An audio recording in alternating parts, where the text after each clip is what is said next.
என்பால் அமைந்திருக்கக்கூடிய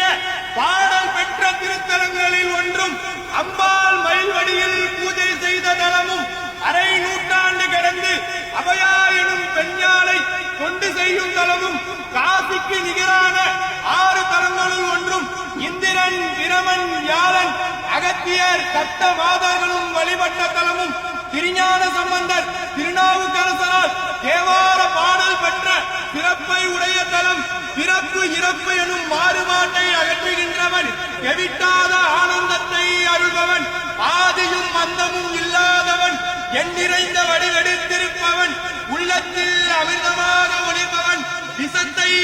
திருப்பி அமிர்தமாக்கியவன், தொழுபவர்களின் துயர்களை தீர்ப்பதே தொழிலாய் கொண்டவன், தொழாது இருப்பவர்களுக்கு அனைத்து வகையான செல்வங்களையும் பாரி வழங்கும் வள்ளல் பெருமான், கௌரி தாண்டவர், செங்கோல் கொண்டு ஆட்சி புரியும் மயிலாடுதுறையரன்,